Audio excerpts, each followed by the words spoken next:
You still have so much to do. Even if no one calls your name anymore at dinner. Even if the phone doesn't ring like it used to. Even if the world no longer expects anything from you. You still have so much to do. But not in the way you once thought. Not to prove yourself. Not to stay productive. Not even to be useful. But simply because your presence still holds meaning. This story begins in a small, quiet town. The kind of place where autumn arrives early and lingers long after the tourists have gone. Two people live here. They've never met, but they pass each other every morning, in the same park, among the same trees, on the same leaf-covered path. Madonna is 71. She walks slowly with a soft brown coat and always carries a small black notebook under her arm. One rainy day, her steps grow uneven. She stops, then collapses to the ground. Her notebook falls open beside her. On one damp page, just one line is visible. Ayam Ātmā Brahma. A man comes running. David. He's at 74. His hair is silver, his steps hurried. He kneels beside her in the rain, calling her name. Madonna, Madonna. But no one else is around. Only the rain. Only their breath. Only the heartbeats between them. And so it begins. Two people who thought their stories were ending are just now arriving at their truest beginning. David is 74. He lives alone, in a small, ground-floor apartment, on the quieter side of town. He used to be a literature teacher. He still keeps his old books, but they're more like quiet company than lessons now. Every morning, David makes tea. He uses the same old porcelain cup. He places it gently on the table beside the window, where the light falls softly across unread letters. Letters he writes to his wife, who passed away years ago. He never sends them. He just writes them to keep something inside him warm. Dearest, it rained yesterday. The smell of the wet earth reminded me of our first time, reading poetry under the old porch swing. He folds the letter slowly. No tears, just silence. Outside, a garbage truck rolls by. No one notices he's still here. Not far away, just a few blocks down, lives Madonna, 71. She used to be a social worker. Now, she waters her houseplants every morning. The small radio near her sink plays soft instrumental jazz. She hums along sometimes. Today, she's baking bread, not for herself, but for the elderly neighbor next door who's too sick to cook. Madonna looks strong, but her heart is weak. She tires easily. She hasn't traveled far in years. No one really checks on her, but she still checks on others. On her kitchen table, there's a small tin box.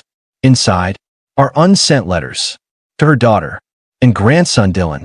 One note, written with trembling honesty, reads, "If I pass quietly, don't feel guilty. I just want you to know I lived gently, but I was so often alone. Two lives, one town, one kind of emptiness.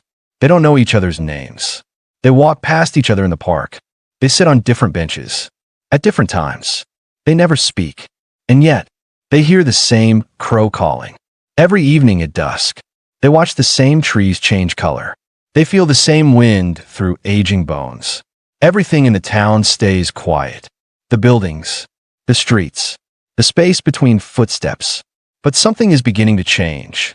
Something quiet, something slow, like the very first leaf falling, before anyone realizes that the season has already begun to turn. It's a breezy morning, the kind with pale sunlight and dry leaves swirling on the sidewalk. David is outside, carrying a wooden ladder to his neighbor's house. An old man named Albert. Albert's roof has been leaking since the last rain. No one else offers to help, but David sees it and shows up. He climbs slowly. His hands grip the rungs. His knees shake, just slightly. The wind picks up. Dry leaves drift into his silver hair. Then, a shift, a creak, a slip. The ladder tilts. David falls. He lands hard on his side. It isn't life-threatening, but his knee hits the gravel. Blood rises from a scrape on his arm. His hands are trembling. Just then, a familiar figure passes by. It's Madonna, returning from the morning market, carrying a basket of vegetables. She pauses, watches him for a moment, then sets the basket down and walks straight to him. She kneels beside him. No panic, No overreaction, just presence. Are you all right? She asks. David forces a small smile. I think I'm okay, though my knee might disagree. They both chuckle quietly, the kind of laugh that comes more from relief than humor. Madonna reaches into her coat pocket, pulls out a small cloth handkerchief, and gently wipes the blood from his arm. No fuss, no small talk, no pity, just care. Real, simple. If you're not seeing a doctor, she says softly. I said tonight. Twice. David nods. I will. Thank you. What's your name? Madonna, she replies. David, he says. They look at each other for a beat, as if these names weren't new at all, as if they'd heard them before. Somewhere. That night, David takes a walk. He often does that on nights when the silence feels too loud. He ends up in the town library. It's mostly empty. The old wood creaks. The scent of dust and old paper fills the air. He picks up a thin, worn book, Eastern Meditation Philosophy, the kind he never read when he was younger. Too abstract, too strange. He flips to the last page, and there, scrawled in brown ink, barely legible, is a single line. Ayam Ātmā Brahma. This self is Brahman. David reads it out loud, under his breath. I am what? He reads it again. He doesn't understand, but he doesn't skip it either. He closes the book slowly, tucks it under his arm, takes it home. Later that night, he opens his notebook, stares at the blank page, then writes one sentence. There's something I don't understand, but somehow, I can't look away. He doesn't know it yet, but something ancient has just entered his life. Not as a philosophy, not as a belief, but as a seed, fallen quietly into the soil of his being, waiting for the right moment to bloom. There's a letter on Madonna's table. It's from her daughter. She reads it slowly, lips tight. I'm sorry, Mom. Dylan still doesn't get along with anyone. I'm sending him to stay with you a few more weeks. Dylan, 13. Her grandson, a quiet boy, withdrawn, almost ghost-like. He rarely speaks, often stares out windows. He walks through rooms like he's not entirely there. One afternoon, Dylan sits alone on a park bench. His hood is up, his hands stuffed in his pockets. He watches the leaves fall, but not really. David notices him. He's seen the boy a few times, but never approached. Today he does. David walks over slowly. He carries a small folded sheet of paper. You know how to write by hand? He asks gently. Dylan shrugs. I'm not a copy machine. David smiles. Good. Machines don't know how to mess up. The boy glances sideways. Something shifts. Just a little. David sits beside him, leave a small space between them. He hands him the paper. There's a short poem. If you're bored sometime, copy it for me. Dylan unfolds it. On the page is a short, simple verse. If you feel like a pile of broken bricks, don't rush to rebuild. Sometimes it's in the ruins that the first flower grows. Dylan doesn't say anything. He folds the paper, puts it in his jacket pocket, then walks away. That night, Dylan disappears. He doesn't come home. Madonna calls his name down the street. No one sees him. He's not at the park, not at the neighbors, not at the school. 2 days pass. Still no sign. Madonna is unraveling. She sits on her couch, silent, hands trembling around a half-empty cup of tea. David visits. He doesn't ask questions. He doesn't tell her what to do. He just sits beside her. I've helped so many children in my life. Madonna's voice breaks. But I don't know how to reach my own grandson. She stares at the floor, eyes wet, but no tears fall. David says nothing. No wisdom, no comfort, only presence. The next morning, David finds a notebook on his doorstep. No envelope, no note, just a small gray notebook, still damp with morning dew. He opens it. The handwriting is young, messy. Some pages are poems, others just scribbles. But on the first page, in hesitant, shaky letters, he reads, I don't need anyone to save me. I just wanted to know if someone could see who I really am, even just once. And underneath, in smaller text, maybe you and her were that one time. David closes the notebook slowly. He doesn't cry. He breathes in deeply, as if something inside him, long asleep, has just exhaled. He doesn't fully understand, but he knows this matters. Ayam Ātmā Brahma. He whispers again, this time not to figure it out, but to feel it. Maybe that boy, is Brahman too, just like me, just like her. The weather has changed. There's a sharpness in the air. The sky is heavy, as if holding back something it doesn't yet have the words to say. It's been 1 week since Dylan returned. He's quieter now, but he eats. And sometimes he watches his grandmother, with eyes that are less afraid. This morning, David is making tea. 2 cups. One for him, one for her. He places them carefully into a small carrier. He's used many times before. Twice a week. He walks across the park to Madonna's house. They sit together. They don't talk much. Sometimes not at all. But the silence is no longer empty. It holds something. Today he knocks. No answer. No music playing from the little kitchen radio. No sound of dishes in the sink. No smell of bread. Just silence. The kind that makes your chest tighten. He turns. Instinct pulls him. He walks quickly, then runs toward the park. And there, on a stone bench under the pale sky, he sees her, Madonna, collapsed, lying on her side. Still, rain beginning to fall. He drops the cups, kneels beside her. Madonna, Madonna. No response. Her skin is pale, her lips dry, but her arms still hold something. Her notebook. David reaches for her wrist. There's a pulse. Faint, but there. He opens the notebook slightly. The page facing him. A poem. One of Dylan's. I just wanted to know if someone could really see me, even once. David's hand trembles. His coat is soaked. His breath comes fast and shallow. But he stays. With her. No ambulance yet. No help. Just him. Her. And the rain. You're not done, he whispers. You can't be. I'm not done either. His voice cracks. His head lowers. And he stays like that for a long, quiet moment. She made it. Barely. But she did. David waits in the hallway. Wet jacket. Hand still holding her notebook.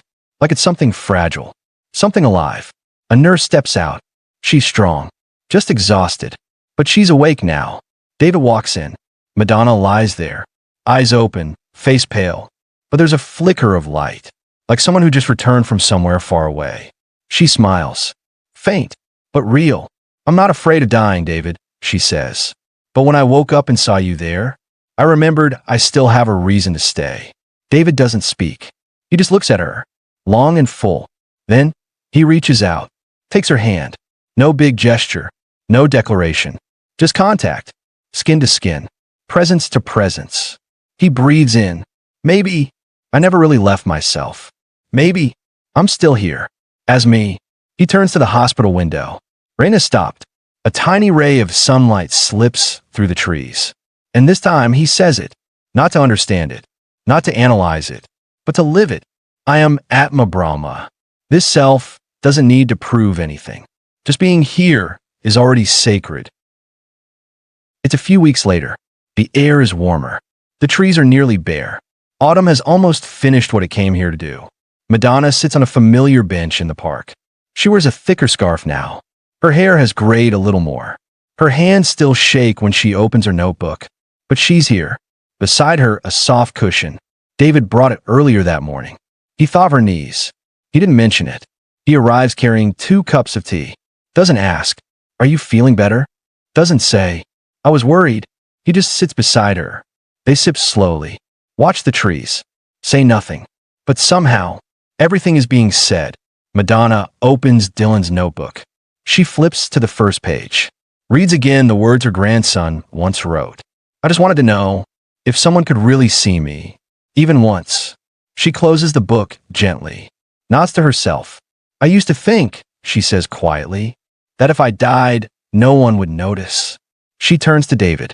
But now, I think at least one person would make tea and leave a seat beside him. David smiles. Not waiting, just making space. They both smile. But it's not performative.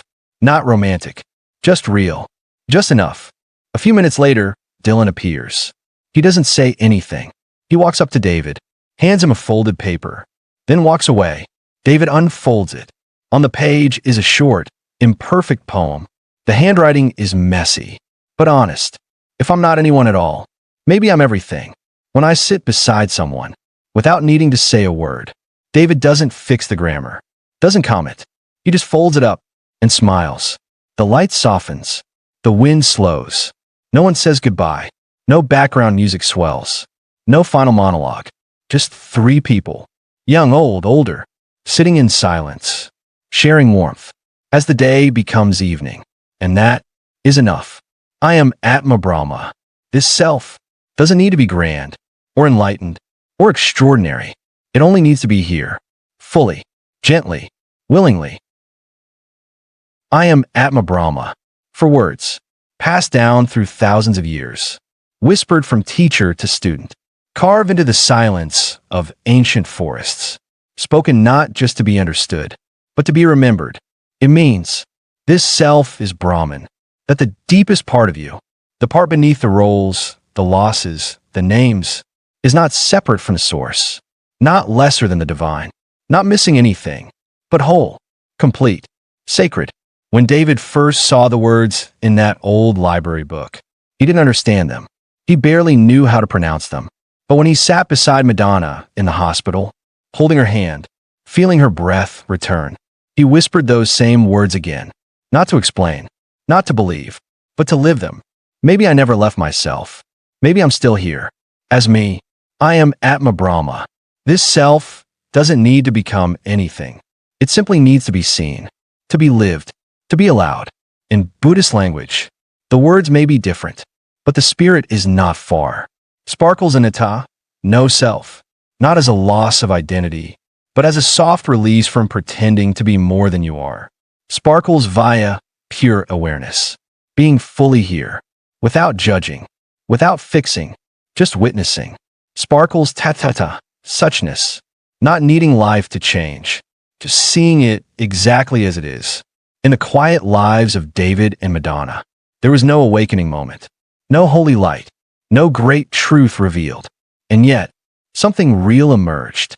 When David read Dylan's note, when Madonna returned to the bench, when tea was poured, not as routine, but as a ritual of remembrance, that's when Ayam Ātmā Brahma was no longer philosophy, no longer Sanskrit.